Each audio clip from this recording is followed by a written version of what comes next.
আসসালামু আলাইকুম। চলুন গল্পে ফিরে যায়। সবার কথা শোনার পর এবার অর্ণিতা মতামত জানাতে প্রস্তুত। অর্ণিতা তার বাবার দিকে তাকিয়ে লজ্জামাখা মুখে বলল, বাবা, আমার কোনো আপত্তি নেই, তোমরা কথা আগাতে পারো, আল্লাহর ভরসা। অর্ণিতার মুখে এ কথা শুনে সবাই আলহামদুলিল্লাহ বলে উঠল। সবার মুখে হাসির ছাপ। এর মধ্যে জাবেদ সাহেব বললেন, ঠিক আছে, তাহলে আমি আজই উনাদেরকে ফোন করে বলে দিব যে আমরা আগামী শুক্রবার উনাদের বাসায় যাব বিয়ের কথাবার্তা পাকা করতে, ইনশাআল্লাহ। লজ্জায় অর্ণিতা তখন ছো মেরে দৌড় দিয়ে নিজের রুমে চলে গেল। মালিহাও অর্ণিতার পিছু পিছু তার রুমে গেল। অর্ণিতা লজ্জায় লাল হয়ে বিছানার উপর বসে আছে। মালিহা অর্ণিতার কাছে গিয়ে বসে তার মুখটা ধরে উঁচু করে বলল, ইস, লজ্জায় একদম লাল হয়ে গেল আমার ননদিনীটা, হি হি হি। বিয়ের কথা শুনে এখনই এত লজ্জা পেলে চলবে? বাসর রাতের জন্য একটু লজ্জা বাঁচিয়ে রাখো, হি হি হি। মালিহার মুখে এ কথা শুনে অর্ণিতা লজ্জায় যেন আরও নেতিয়ে গেল। আর চোখে মুচকি হেসে মালিহাকে বলল, যাও ভাবি, কি সব যে বলো না, আমার বুঝি লজ্জা করে না? ওরে আমার লজ্জাবতী লতা রে, হি হি হি। তোমার এত লজ্জা দেখে কি বলতে মন চাইছে জানো? কি মন চাইছে শুনি? মালিহা মুচকি হেসে বলল, লাজে রাঙা হলো কনে, বউ গো, মালা বদল হবে এই রাতে। মালিহার মুখে এ কথা শুনে অর্ণিতাও হেসে দিল। দুই ননদ ভাবি মিলে হাসাহাসি শুরু করে দিল। এক পর্যায়ে মালিহা হাসি বন্ধ করে দিয়ে মুখটা মলিন করে দিল। মালিহার এমন মলিন মুখখানা দেখে অর্ণিতা হাসি বন্ধ করে চিন্তিত সুরে বলল, কি হলো ভাবি, হঠাৎ মন খারাপ হয়ে গেল কেন তোমার? মালিহা দীর্ঘশ্বাস ফেলে অর্ণিতার হাত দুটো ধরে ওর দিকে চেয়ে বলল, জানো অর্ণিতা, এ বাড়িতে বিয়ে করে আসার পর তোমাকে আমি নিজের বোনের মতো পেয়েছি। আমার তো কোনো ছোট বোন নেই, তাই তোমাকেই নিজের ছোট বোন হিসেবে মেনে এসেছি। আর তুমিও আমাকে এতটা আপন করে নিয়েছো যে আজকাল ননদ ভাবির মধ্যে এমন সম্পর্ক দেখাই দুষ্কর। সত্যিই ভাগ্য করে তোমার মতো একজন বোন পেয়েছি, যে কিনা একদম বেস্ট ফ্রেন্ডের মতো। এ বাড়িতে আসার পর আমার দুঃখ, কষ্ট, হাসি, আনন্দ সবকিছু তোমার সাথে ভাগ করে নিয়েছি। কিন্তু কয়েকদিন পর তোমার বিয়ে হয়ে গেলে তুমি তো আমাদেরকে ছেড়ে শ্বশুর বাড়ি চলে যাবে। এ ভেবেই আমার অনেক কষ্ট হচ্ছে বোন। এই বলতে বলতে মালিহার চোখ দিয়ে টপটপ করে পানি পড়তে লাগলো। মালিহার মুখে এসব শুনে অর্ণিতার চোখের কোণেও জল জমেছে। অর্ণিতা মালিহার চোখের পানি মুছে দিয়ে কাঁদো কাঁদো কণ্ঠে বলল, এই পাগলি ভাবি আমার, তুমি কি ভেবেছ আমার বিয়ে হলেই তোমার আর আমার সম্পর্ক নষ্ট হয়ে যাবে? কখনো না। তোমাকে আমি যতটা ভালোবাসি ঠিক ততটাই ভালোবাসবো। আগে যেমন তোমার সুখ দুঃখের সাথী ছিলাম, বিয়ের পরেও ঠিক তেমনই থাকবো, ইনশাআল্লাহ। আল্লাহ আমাদের সম্পর্ক মৃত্যুর আগ পর্যন্ত অটুট রাখুক। এই বলে অর্ণিতা মালিহাকে জড়িয়ে ধরল। এদিকে জাবেদ সাহেব ইহানের বাবাকে ফোন করে জানিয়ে দিলেন যে ওনারা আগামী শুক্রবার ওনাদের বাড়িতে যাবেন বিয়ের কথা বার্তা বলতে। সবকিছু যদি ঠিকঠাক থাকে তাহলে ওই দিনেই বিয়ের তারিখ ফাইনাল করে আসবেন। ইহানের বাবাও জাবেদ সাহেবের কথায় সহমত হলেন। এই কয়েকদিনে জাবেদ সাহেব ইহানের সম্পর্কে খোঁজ খবরও নিয়েছেন। খোঁজ খবর নিয়ে জানতে পেরেছেন যে ইহান খুব ভালো ভদ্র একটা ছেলে। আজ শুক্রবার জাবেদ সাহেব আয়ানকে সাথে নিয়ে ইহানদের বাড়িতে এসেছেন বিয়ের কথা বার্তা বলতে। কথাবার্তার শেষ পর্যায়ে ইহান আর অর্ণিতার বিয়ে পাকা করা হলো। আগামী সপ্তাহের শুক্রবার বিয়ের তারিখ দেওয়া হয়েছে, কারণ দুই পরিবারই চায় বিয়েটা যত তাড়াতাড়ি সম্ভব হয়ে যাক, কারণ ভালো নেক কাজে দেরি করতে নেই। পুরোপুরি সুন্নতি তরিকায় বিয়ের ব্যবস্থা করা হবে, এটাই দুই পরিবারের মতামত। কারণ ইহান চেয়েছে বলেই তার পরিবার সুন্নতি বিয়েতে মত দিয়েছে। ইহান তো মহা খুশি, সে তার মনের মতো একজনকে জীবনসঙ্গী হিসেবে পাবে। সে এতদিন যেমন জীবনসঙ্গীর স্বপ্ন দেখেছিল, অর্ণিতা ঠিক সেরকমই। বিয়ের সব কথাবার্তা পাকাপাকি করে জাবেদ সাহেব আর আয়ান তাদের কাছ থেকে বিদায় নিলেন। আল্লাহ চাহেন তো আগামী শুক্রবার ইহান আর অর্ণিতার বিয়ে। সেদিন শুধু ইহান আর অর্ণিতাই না, দুটো পরিবার আত্মীয়র বন্ধনে আবদ্ধ হবে ইনশাআল্লাহ। হাতে মাত্র 1 সপ্তাহ, এর মধ্যেই বিয়ের সব আয়োজন করতে হবে। দুই পরিবারই আদা জল খেয়ে লেগেছে সব আয়োজন করতে। যদিও বিয়েটা সুন্নত মোতাবেক হবে, তবুও অল্প আয়োজন তো করতেই হবে। এদিকে ইহান অধীর আগ্রহে প্রহর গুনতে লাগল তার প্রিয় মানুষটার জন্য। আর অর্ণিতা প্রতিদিন তাহাজ্জুদের নামাজে আল্লাহর কাছে মোনাজাতে একটাই জিনিস চাইতে লাগল, যাতে সবকিছু ঠিকঠাক হয়। যে উদ্দেশ্য বা নিয়ত নিয়ে সে ইহানকে বিয়ে করতে রাজি হয়েছে তা যাতে পূরণ হয়।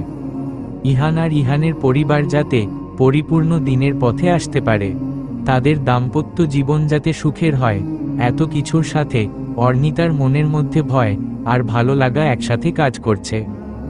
নতুন জীবন শুরু হতে যাচ্ছে তার, সবকিছু যাতে ঠিকঠাক হয়, এসব কিছু ভাবতে ভাবতে অর্ণিতাও প্রহর গুনতে লাগলো সেই দিনটার, যেই দিনটার জন্য সে হাজার হাজার স্বপ্ন বুনে রেখেছে মনের মধ্যে। এভাবে করতে করতেই একটা সপ্তাহ কেটে গেল। আজ শুক্রবার, আজ সেই মাহেন্দ্রক্ষণ যে দিনের জন্য ইহান আর অর্ণিতা অধীর আগ্রহে প্রহর গুনছিল। অর্ণিতার বাড়িতেই বিয়ের আয়োজন করা হয়েছে ছোটখাটোভাবে, নিকট আত্মীয়রা এসেছে বিয়েতে। ওইদিকে ইহানও সুন্নতি পোশাকে বর বেশে সেজেছে। এবার সে তৈরি অর্ণিতাকে নিজের করে নিয়ে আসতে। কিছুক্ষণের মধ্যে ইহানরা রওনা দিয়েছে অর্ণিতাদের বাড়ির উদ্দেশ্যে। এক অজানা ভালো লাগার অনুভূতি কাজ করছে ইহানের মনের মধ্যে, যে অনুভূতির বর্ণনা করা ভার। এদিকে অর্ণিতাও বধূ বেশে সেজেছে, তবে এই সাজ অন্য বিয়ের কনের সাজের চেয়ে আলাদা। কালো বোরকা, হিজাব, নিকাব, হাতমোজা আর পা মোজায় নিজেকে বধূ বেশে সাজিয়েছে অর্ণিতা। এভাবে বধূ সেজে নিজের ঘরেই বিছানার উপর চুপটি করে বসে আছে অর্ণিতা। এক অদ্ভুত অনুভূতি কাজ করছে অর্ণিতার মনে। একটু পর পর কষ্টেও বুকটা ভার হয়ে আসছে তার, কারণ আজকে তার প্রিয় মানুষগুলোকে ছেড়ে নতুন একটা সংসারে যেতে হবে। আজকের পর থেকে যেটা হবে তার আসল ঠিকানা, যেখানে অচেনা মানুষগুলোকে আপন করে নিতে হবে, এই ভেবেই চোখ দিয়ে টপ টপ করে পানি পড়ছে তার। এদিকে মালিহা সেই সকাল থেকে বোরকা পরেই সব দিক সামলে যাচ্ছে। আজকে বাড়িতে গায়েরে মাহরামরাও আছেন, সেজন্য বোরকা ছাড়া রুমের বাইরে বের হওয়ার কোন অপশন নেই তার। একা হাতেই বাড়ির কিছু সুন্দর মতো সামলাচ্ছে মালিহা। এর মধ্যেই অর্ণিতার খালাতো বোনেরা চলে এসেছে। সবাই অর্ণিতার কাছে গিয়ে তাকে ঘিরে বসে আছে। সবাই বোরকা পরিহিতা। অর্ণিতার আত্মীয় স্বজনরা সবাই মোটামুটি দিনদার, যার কারণে সবাই পর্দা মেনটেইন করে চলার চেষ্টা করে, তাই বিয়েতে সবাই বোরকা পরেই এসেছে। ওইদিকে জাবেদ সাহেব আর আয়ান অপেক্ষা করছে বরযাত্রীর জন্য। তাদের আপ্যায়নের ব্যবস্থা করা হয়েছে। মসজিদেও সবকিছু রেডি করে রাখা হয়েছে, কারণ বিয়েটা মসজিদেই হবে। আয়ান ইহানকে ফোন করে জেনে নিল যে তাদের আসতে আর কতক্ষণ লাগবে। ইহান জানিয়েছে যে তাদের আর আধা ঘন্টার মতো লাগবে পৌঁছাতে। এই মুহূর্তে মালিহা চট করে খাবার নিয়ে গেল অর্ণিতার কাছে।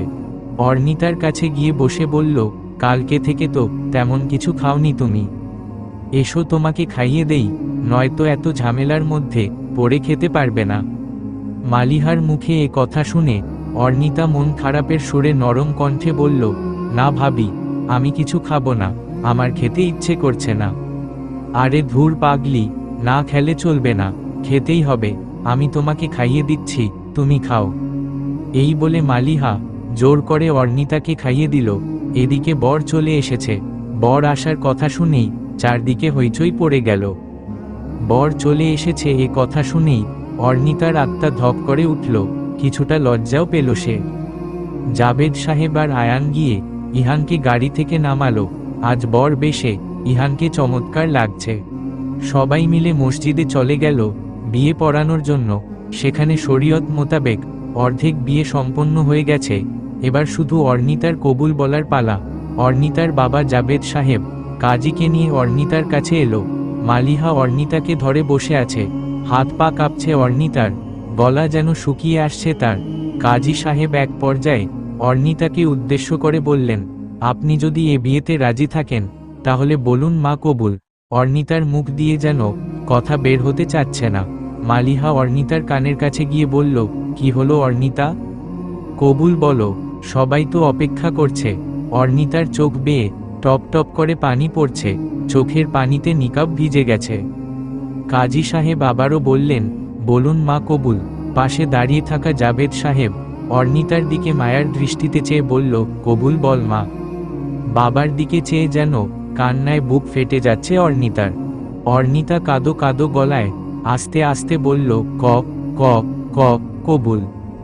অর্নিতার মুখে কবুল শুনে কাজী সাহেব বললেন, আলহামদুলিল্লাহ, বিয়ে সম্পন্ন হয়েছে।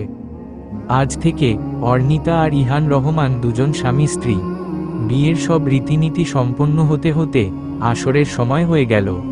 অর্নিতা অজু করা অবস্থায় ছিল, তাই সে আসরের নামাজটা আদায় করে নিল। ইহানও মসজিদে গিয়ে আসরের নামাজটা আদায় করে নিল। এবার বিদায়ের পালা। অর্নিতাকে যেতে হবে তার আপনজনদেরকে ছেড়ে নতুন ঠিকানায়। সবার চোখে পানি, কান্নায় ভেঙে পড়ল অর্নিতা। মালিহাও অর্নিতাকে জড়িয়ে ধরে কান্না করছে। আয়ানের চোখেও পানি। আদরের ছোট বোনটাকে আজকে অন্যজনের হাতে তুলে দিতে হবে। যে বোন ছিল তার চোখের মণি, তাকে আজ বিদায় দিতে হবে। জাবেদ সাহেবও সবার আড়ালে চোখের পানি মুছে নিলেন। তিনি অর্নিতার হাত ধরে ইহানের হাতে দিয়ে বললেন, বাবা, বড্ড আদরের মেয়ে আমার অর্নিতা। ছোটবেলায় ওর মা মারা যাবার পর থেকে আমি ওকে মায়ের স্নেহ ভালোবাসা দিয়ে বড় করেছি। ছোট থেকেই দিনই শিক্ষা দিয়েছি আমি ওকে। ওকে তুমি দিনের কাজে একটু সহযোগিতা করো, ওর যাতে দিনের পথে বাধা না আসে। আর আমার মেয়েটা অনেক সহজ সরল, ওকে একটু বুঝার চেষ্টা করো তুমি। আর একটা কথা মনে রেখো, স্বামী স্ত্রীর মধ্যে একে অপরের প্রতি আন্ডারস্ট্যান্ডিং, বিশ্বাস, ভালোবাসা, সম্মান, স্যাক্রিফাইস থাকলেই একটা সংসার জান্নাতের টুকরো হয়ে যায়। আমি আশা করি যে কোনো পরিস্থিতিতে তোমরা একে অপরকে বুঝবে বন্ধুর মতো, তাহলেও তোমাদের মধ্যে সম্পর্ক অটুট হবে। আমি দোয়া করি তোমরা সুখী হও জীবনে। এই বলে জাবেদ সাহেব ওনার চোখের পানি মুছলেন। ইহান জাবেদ সাহেবের দিকে তাকিয়ে আস্তে করে বললেন, আপনি চিন্তা করবেন না বাবা, আমি ওর খেয়াল রাখব, ওর কোন অসুবিধা হতে দিব না, আর আমি ওর বন্ধু হয়ে উঠব। অর্নিতা অনবরত কেঁদেই যাচ্ছে। আয়ান ইহান আর অর্নিতাকে গাড়িতে উঠিয়ে দিল। কিছুক্ষণের মধ্যেই গাড়ি ছেড়ে দিল। অর্নিতা এখনো কেঁদেই যাচ্ছে। ইহান অর্নিতার খুব কাছাকাছি বসেছে। এর আগে কোনো দিন বাবা আর ভাই ছাড়া অর্নিতা অন্য কোন পুরুষের এত কাছাকাছি বসেনি। কেমন যেন এক অদ্ভুত অনুভূতি হচ্ছে অর্নিতার। অর্নিতাকে না বলেই ইহান তার হাতটা ধরে ফেলল। হাত ধরতেই অর্নিতা কিছুটা শিউরে উঠল, কারণ এভাবে এই প্রথম কোনো পুরুষ তার হাত ধরেছে। কিছুটা লজ্জাও পাচ্ছে অর্নিতা, তবে লজ্জার সাথে সাথে মনের মধ্যে ভালো লাগাও কাজ করছে অর্নিতার। এই প্রথম কেউ তার হাত ধরেছে, যে মানুষটা কিনা একান্তই তার অধিকার বোধ থেকে ইহান তার হাত ধরেছে। এ ব্যাপারটাও অর্নিতার খুব ভালো লেগেছে, কারণ এই দিনটার জন্যই তো সে সারা জীবন সকল প্রকার হারাম থেকে নিজেকে দূরে রেখেছে।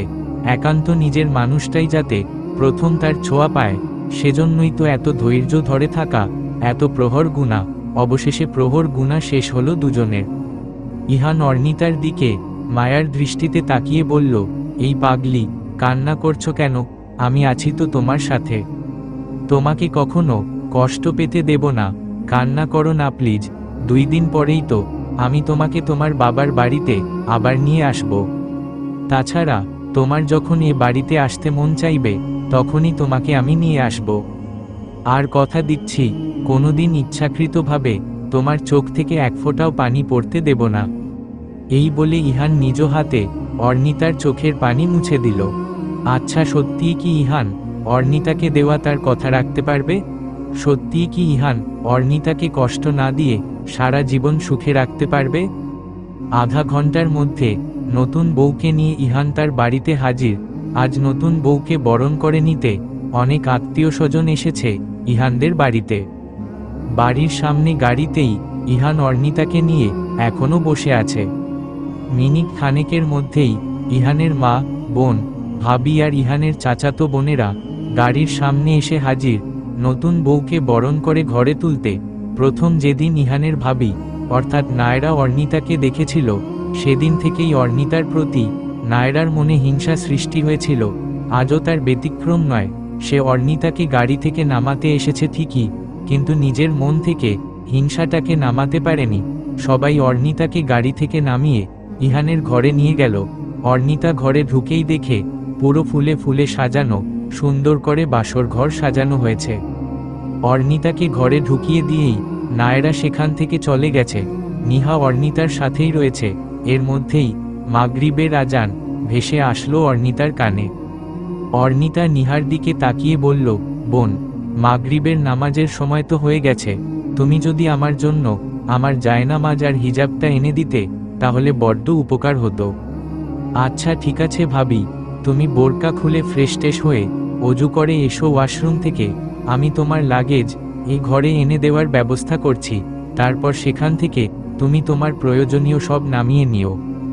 এই বলে নিহা অর্ণিতার লাগেজ আনতে রুমের বাইরে চলে গেল। অর্ণিতা ফ্রেশ হয়ে অজু করে ওয়াশরুম থেকে বেরিয়ে দেখে নিহা লাগেজ নিয়ে এসেছে। লাগেজ থেকে জায়নামাজ আর হিজাব বের করে সে মাগরিবের নামাজ আদায় করে নিল। নামাজ শেষ করতেই ইহানের মা সাহারা বেগম আর নিহা তার জন্য নাস্তা নিয়ে হাজির। একটু পরেই পাশের বাড়ির কয়েকজন মহিলাও নতুন বউ দেখতে এসে হাজির। এসব করতে করতে এশার আজানও হয়ে গেল, কিন্তু ইহানের কোন পাত্তা নেই। আসার পর থেকে এখনো একবারও ইহানের রুমে আসেনি। মনে মনে ইহানকেই খুঁজছে অর্ণিতা। অপেক্ষা করতে করতে অর্ণিতা এশার নামাজটাও আদায় করে নিল। নামাজ শেষে বিছানায় এক কোণে বসে গালে হাত দিয়ে একা একা বসে আছে অর্ণিতা। কিছুক্ষণ পর সাহারা বেগম আর নায়রা এসে অর্ণিতাকে রাতের খাবারও খাইয়ে গেল, কিন্তু ইহানের এখনো কোন পাত্তা নেই। রাত গড়িয়ে 11টা বেজে গেছে। হঠাৎ রুমের বাইরে উচ্চ সুরে হাসাহাসির শব্দ শুনতে পেল। এর মধ্যে ইহানের কণ্ঠও শুনতে পেল অর্ণিতা। একটু পরেই এমন একটা কাণ্ড ঘটল যা অর্ণিতা একদমই আশা করেনি। এর মধ্যে এমন এক কাণ্ড ঘটল যা অর্ণিতা একদমই আশা করেনি। দরজা খোলার আওয়াজ শুনে অর্ণিতা নড়েচড়ে বসল। এর মধ্যে ইহানকে নিয়ে নায়রা, নিহা আর তাদের ফুফাতো বোন হাসতে হাসতে রুমের ভিতর ঢুকল। নায়রা এক প্রকার ইহানকে পিছন থেকে ঘাড়ের মধ্যে জড়িয়ে ধরে রুমের ভিতর ঢুকল। নিহা আর তার ফুফাতো বোন দুজনে ইহানের দুই হাতে ধরেছিল রুমে ঢুকার সময়। ইহান লজ্জায় রুমে ঢুকতে চাচ্ছিল না দেখে তারা ইহানকে এভাবে ধরে রুমে ঢুকল তারা। এই অবস্থা দেখে অর্ণিতা যেন আকাশ থেকে পড়ল, সাথে সাথে বিছানা থেকে উঠে দাঁড়ালো সে। নিজের চোখকে কিছুতেই বিশ্বাস করতে পারছে না।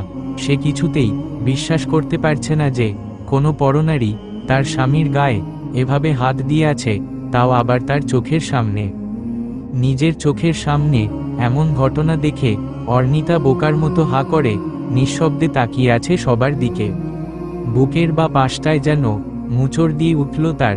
এর মধ্যেই নায়রা একগাল শয়তানি হাসি হেসে অর্ণিতার কাছে গিয়ে বলল, তোমার বর তো বাসর ঘরে ঢুকতে লজ্জা পাচ্ছিল, এই নাও তোমার বরকে তোমার কাছে দিয়ে গেলাম, একটু খেয়াল রেখো ওর আদর যত্ন যাতে কম না হয়, হা হা হা হা। নায়রার এই কথা শুনে নিহা আর ওর ফুফাতো বোনও হাহা করে হেসে দিল। এসব শুনে ইহান লজ্জায় হেসে বলল, কি যে বলো না ভাবি। নায়রা হাসি থামিয়ে বলল, যা বলেছি একদম ঠিক বলেছি, এবার তোমরা থাকো, আমরা যাই, তোমাদেরকে আর ডিস্টার্ব করব না, এনজয় করো তোমরা। এই বলে নায়রা ইহানের দিকে তাকিয়ে একগাল হেসে চোখ টিপ মেরে নিহা আর ওর ফুফাতো বোনকে নিয়ে রুম থেকে বেরিয়ে রুমের বাইরে থেকে লক করে দিল।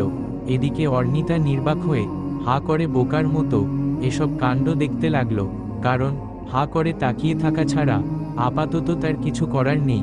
কারণ সে নতুন বউ, প্রথম দিনেই সে কিছু বলতে পারবে না, তাই নীরবে সবকিছু সহ্য করল। বুকের মধ্যে কেমন যেন এক অদ্ভুত কষ্ট অনুভব করল সে। গল্পটি ভালো লাগলে লাইক করে দিন। আমাদের পরবর্তী গল্প সবার আগে পেতে চাইলে চ্যানেলটি সাবস্ক্রাইব করে রাখুন। কে কোথায় থেকে গল্পটি শুনছেন প্লিজ কমেন্ট করে জানাবেন। আসসালামু আলাইকুম।